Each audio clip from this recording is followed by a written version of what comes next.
One of my research areas is working with youth and student voice and understanding the politics of student voice, and I've taken students with me to various conferences, and actually a couple of the high school students I worked with were publishing a book chapter together, and when I go and present my work on what I'm talking about today, unfortunately sometimes people are disappointed because they want to see the students. But I also have another research area that looks at how school district leaders, how they think about equity in their school improvement processes and in their policy implementation processes. I'm a professor in the leadership division in the Department of Educational Policy, Organization, and Leadership, and I teach courses primarily to school leaders. So my teaching kind of informs my thoughts about policy implementation and school district leaders' needs. Also previously, I've done work in terms of policy implementation and equity in school improvement. I've looked at how large suburban school districts have responded to demographic changes and their discussions about race and related to those demographic changes. And also, when I was a postdoc fellow at UConn, I looked at how school districts implemented site-based management processes, and through that I got to study two schools that were implementing school improvement grant processes. And so because of the school improvement grants and the incentives attached to those school improvement grants, I really became interested in incentivized policies. It seems like we're in this policy area that's full of competition, competing, competitive grants. And so I was curious coming here. When I first started here at the University of Illinois, that's when Illinois was awarded the Race to the Top grant. And so working with my students that I teach who are school leaders, I've gotten to hear their perspectives firsthand about the implementation processes. So this particular project focuses on Race to the Top and the politics of equity, understanding the implementation context of diverse districts in Illinois.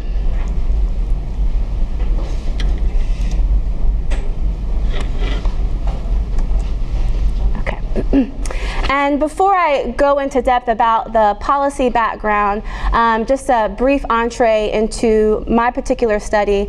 Of course, the problem and purpose. The problem is that currently, as I said before, we're in this policy era where there's a trend to incentivize improving low-performing schools. And policymakers, as we know, are often removed from what school leaders have to do on the front lines in districts. And so I really, my whole purpose of this this project is to understand how the policy context surrounding Race to the Top influences how district level leaders are able to think about equity in their implementation.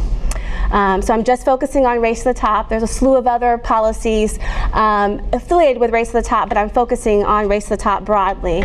Examining the district level implementation processes. As I said, there are considerations for equity upon implementation. And then I'm doing a case study specifically of two racially and socioeconomically diverse districts. They're Race to the Top districts. So they agreed to implement the policies related to Race to the Top early. And I also wanted to provide a different narrative. Typically our policy narrative in terms of Illinois is Chicago. And as you know, in Illinois, it's essentially two states, Chicago and everyone else. So I wanted to look at more smaller, mid-sized, very diverse districts and see how they're wrestling with Race to the Top and its related policies.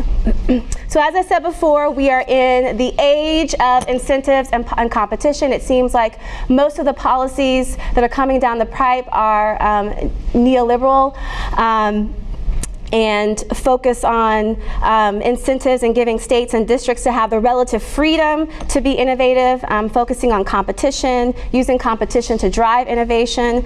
But of course, what this does is it reduces the influence of government and leaving it to the states and local level decision makers to decide what is best for their districts, supposedly. Like I said, it's a relative freedom, but there's this false sense of freedom, and what ends up happening is that educators have little say so in the policymaking process. These neoliberal policies also typically play the blame game and blame teachers and students, and not necessarily the policies and the structures that create inequities in the first place.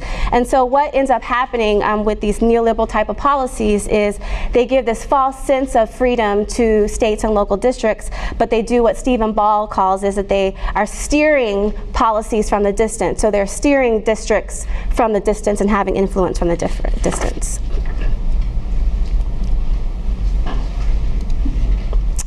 So let's take a little step back into time and think about, well, where did Race to the Top come from?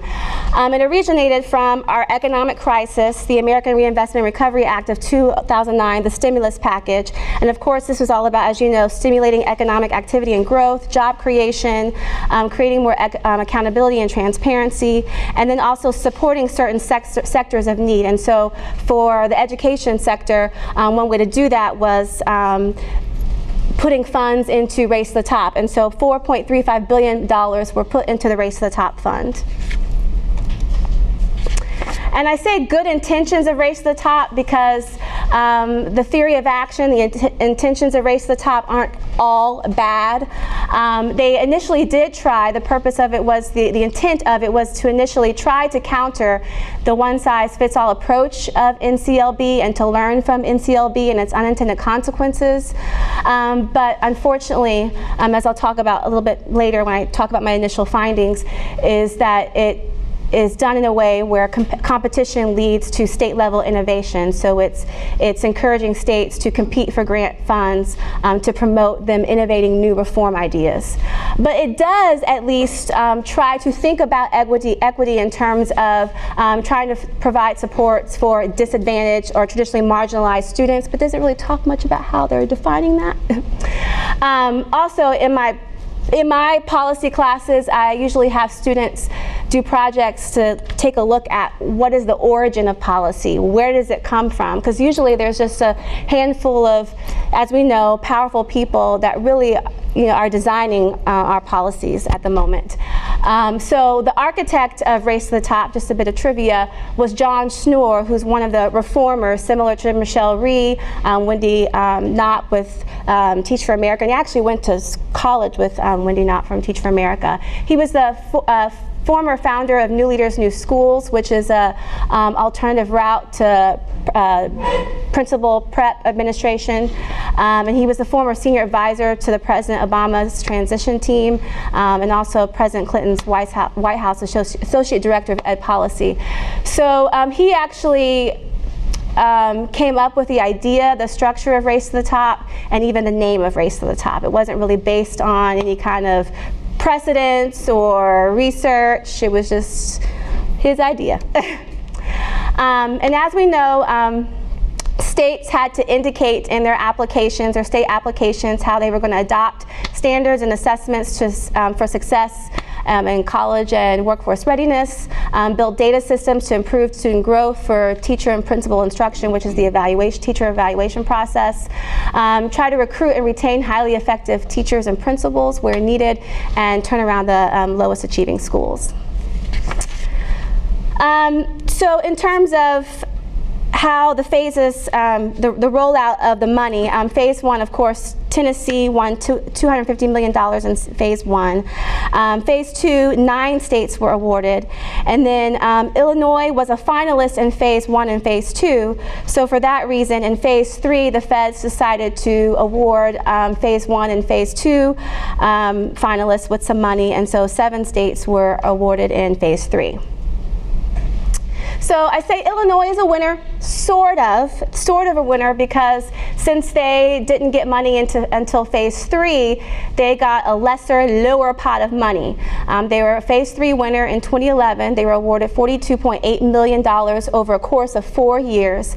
And in order to be competitive in their grant application, of course, they created PARA, the Illinois General Assembly passed PARA, the Performance Evaluation Reform Act, which of course requires districts to include data that determines student growth and principal and teacher evaluations.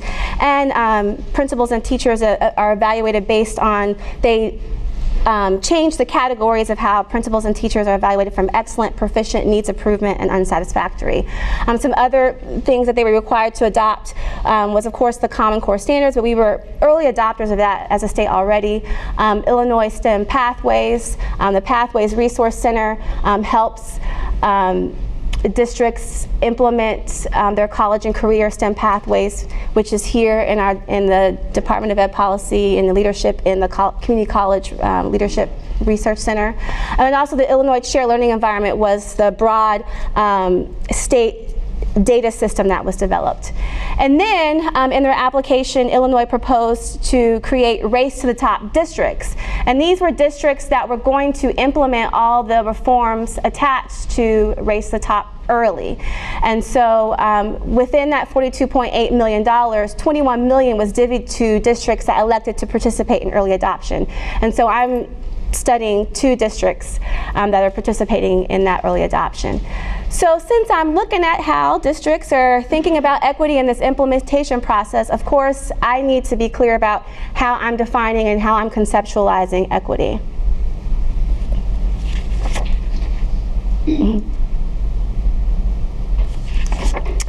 So I'm really thinking about how the policy context then frames equity.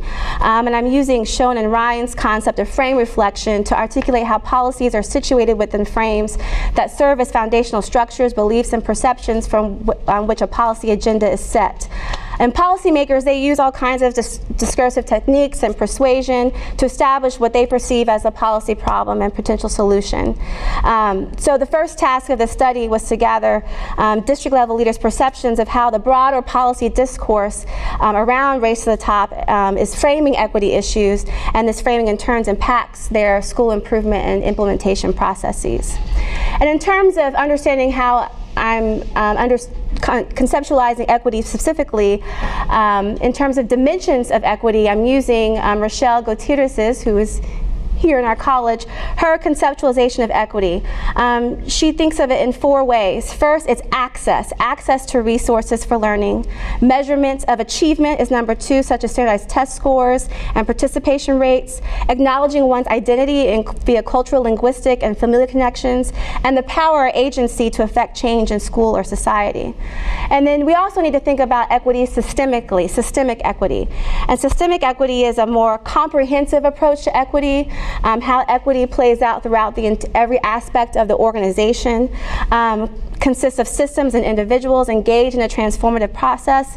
It has to become habitual, thinking about it automatically thinking about equity, and ensures that every learner has the greatest opportunity to succeed. In terms of equity, you also need to have equity-minded reforms. The reforms themselves need to consider equity. And I pull from Jeannie Oakes and Kevin Wellner's work on equity-minded reforms, and they say that equity-minded reforms denote an end goal of equality and opportunity achievement across diverse groups of students. However, they recognize that even equity-minded reforms are not immune to localized policies and social cultural norms that may take effect in the event to which equity is considered upon implementation. And this is especially so in market-driven, incentivized policies like Race to the Top, because oftentimes when policy actors are competing for limited resources, we totally forget about equity. Equity goes to the wayside, unfortunately. And then, of course, you need equity-minded leaders. And equity-minded leaders are conscious about the inequitable structures that are situated within their district context. I'm not going to talk about this in depth today, but one part of my research study, I'm working with another PhD student in my department, Dominique Clayton. We're doing a content analysis of policy texts related to Race to the Top.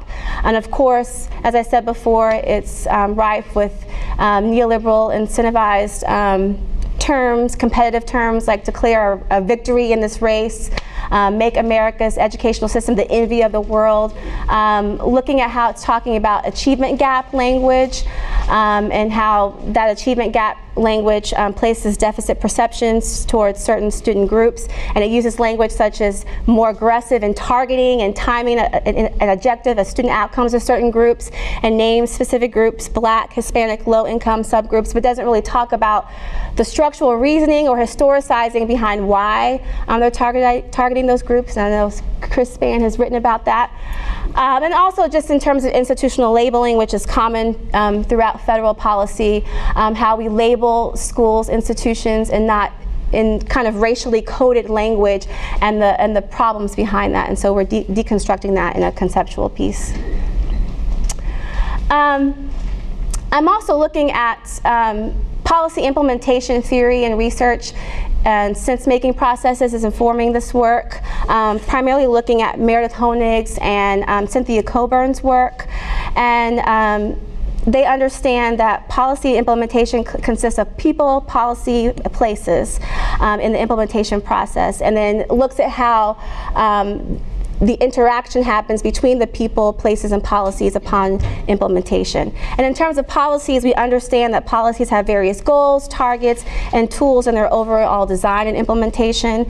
And people, we look at, in terms of people, how people make sense of policy, how their interpretations impact implementation, how their worldviews and their culture in which they're situated shape those worldviews, and how does that in turn impact implementation.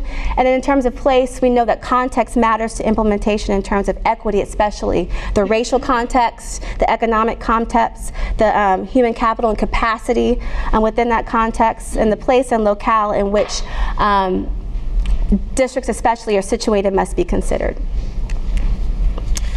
So as I said before, I'm studying two specific Race to the Top districts. These are districts that agreed to implement the various initiatives with Race to the Top early.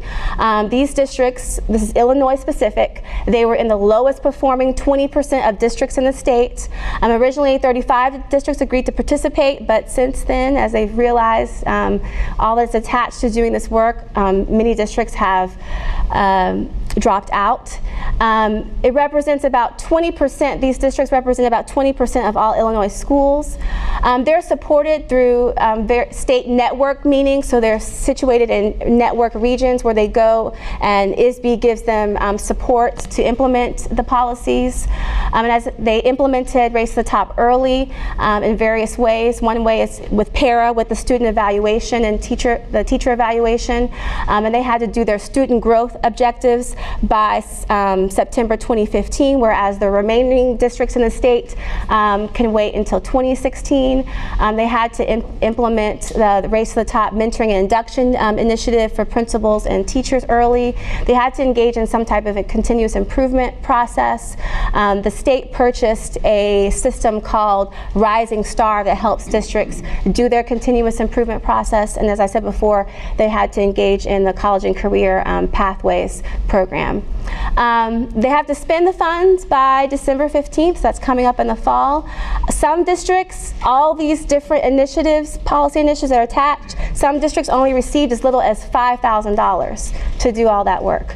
But of course, CPS, they received 3/4 of the $42.8 million, and they divvied up this $21 million among the Race to the Top districts based on the percentage of Title I dollars in a district. So the two districts that I'm studying right now, like I said, they're relatively small or kind of mid-size for Illinois standpoint. One is a P8 district, and according to ISB, it's located in a town or fringe, under 2,000 students. Most of the students are students of color in this particular district. In District A, they've had an emerging English language learner population. The teaching force is opposite that of the student population. And this particular district received $31,000 to start, and then $51,000 addition for mentoring and induction, so not that much money. Some contextual differences is this particular district has all new administration, all new principals, so they have limited institutional memory. District B, P12 district, same as the other district, mostly predominantly students of color, mostly white. They got 100 K to do Race to the Top. And this district has more capacity. They have more of a collaborative culture, and they have an embedded professional development process, so they have more of a capacity to do this work from the beginning. And I'm going to quickly go through my preliminary findings. I'm very, very early in the stages of conducting interviews in the 2 districts. I did pilot interviews last spring, in one of the districts. And so I'm really going to talk about how, in this preliminary narrative from interviewing district leaders, how that theory of action of what the feds say Race to the Top will do in terms of equity, how that, as it's coming down the pipe, how that matches the theory of reality when districts are faced with doing equity in the front lines. So one of the early narratives that I heard is that the federal government is really putting a lot of spin out there about what Race to the Top actually does in terms of equity. One district leader in District B said, federal rhetoric is that they are about equity, but the way in which these policies play out is still problematic, privatized, marketized, not taking historical context into consideration. They also talked about how they really have no training they haven't had any prior training to think about equity in terms of their previous preparation as school leaders, their teacher preparation programs. When it comes time to talking about equity related to these policies, especially with race, they have good conversations, but there's been no movement. And then they're in a reactionary mode constantly with implementing these policies, so it doesn't really give them time to think about how the policies may be actually connected to issues of equity at all. And then some of the tools that they're using aren't really explicit enough about equity, such as the Danielson model that they're using to implement teacher evaluation. It's not explicit enough in terms of talking about race, class, etc. Also, when they were talking about the various policies related to Race to the Top, they described it as a policy vortex. It was impossible to isolate one policy from the other. When they talked about the policies, they talked about how all the policies are interrelated and interconnected, which makes sense because, number one, Race to the Top is forcing them to implement all these policies at once in terms of Common Core, college readiness, evaluation, etc. But also it makes sense in terms of how we understand policy research and how policies are implemented. It's a policy ecology where policies are coming from every which way, or it's usually a messy policy center. But they did say that PARA, the teacher evaluation system, is what seems to dominate most of their time. They also talked about time for critical reflection, which typically happens with top-down policy reforms. Is they just don't have time to think about what they're doing because the timelines are so quickly. And they said before Race to the Top, there used to be more of a lull, and now it's just they used to have more time to think about things, and it's just one policy after the other, and they're always playing catch up.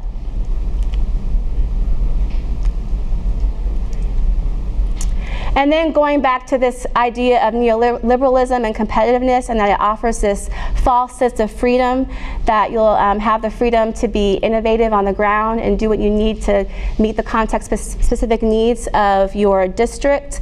This one union president, she said, Race to the Top was presented as optional. In the beginning, it was presented as if it was going to be a lot of money. It was going to be great. STEM Common Core development. Race to the Top was really going to help us do that, and we really supported that. We were sold. However, a lot of districts dropped out because they realized it was a lot of work.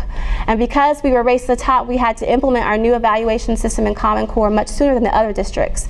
There are a lot of districts right now that are just talking about initiatives, but we are in year 2 of our student growth objectives and approaching year 3. It really sped up our timeline. But we also chose to do it rapidly because we wanted to do it our way. We didn't want the state mandates to come with it if we waited so long. We didn't want the SGOs to count for 50% of our evaluation. We wanted to keep it at 30%. So in order to follow some of those rules, we had to crank it out in really a hurry. So it's kind of mixed messages in terms of that idea of freedom. On the one hand, they do have, the grant does give them the freedom to adopt evaluation policies that meet the context-specific needs of their district, but on the other hand, in order to get that freedom, they had to meet a strict timeline. And I know my time's running out. I'm almost done. And then also, similar to what we know about neoliberal policies, is that we assume that they're funded and supported, but we realize that they are actually unfunded and unsupported. So they really didn't get a lot of money to do, like I said before, Race to the Top. They didn't get a lot of money to do all these initiatives. And this is the superintendent from District A. She says, if I were to do it all over again, I probably wouldn't be a Race to the Top district, especially considering we didn't get any help or support from the state until the end. Maybe if there was more support at the beginning from the state, it would have been different. So it was just odd, I guess, to go along with innovation and freedom. The districts didn't really provide a lot of hands-on support, and they waited until the end. The grant is about to run out, and they're just now going into the districts and evaluating them and giving them feedback on how they're doing. And then again, once the money runs out, how will we sustain this? As I said, District A, they have all new administration. They're really in crisis mode. They don't have capacity. And so they're like, we need help, we need supports. And so once this grant runs out, how are we going to sustain some of these initiatives? So this has really got me thinking. I'm going to go to my final thoughts in terms of, this is being very slow. Just how to think about systemic equity and what it would take for systemic equity. And I feel like the way in which we've been developing policies and designing policies is that we assume that creating a new school reform, creating all these new policies is going to address achievement, but before we create a new policy, we need to think about capacity. Is the leadership capacity there in our districts, in our states, to actually carry the reforms through? In the case of District A, they really don't have the capacity right now in terms of their leadership to carry the reforms through. So for the sake of equity, there needs to be some differentiated supports. The state should have provided some differentiated supports early on to districts and assessed where the districts were at in terms of level of capacity, in terms of them to really even be able to think about equity at all. So, thank you. That's it. After the second talk, we're going to have more time, but we do have time for a couple of quick questions for Anjale before we move on to the next talk. And like I said, I'm very much so in the early stage. We're still collecting data right now, so that was just kind of some early thoughts about what's going on in these districts. Yes, ma'am. As you're thinking about this, what can we do collectively in the college to help these districts, manage this with or without Race to the Top money? I know District A specifically, I mean, like I said, their leadership capacity is just, it's not there right now, and they really need support in terms of instructional coaching, professional development for instruction, instructional coaching, and also for leadership. I was talking with them about, well, maybe I could, in our own classes, we could have students help them come up with their strategic plan. They don't even have a strategic plan in place in their district right now. So I've just been, those are some different ways to go in and just help them think about how they can develop leadership skills to even do what they need to do.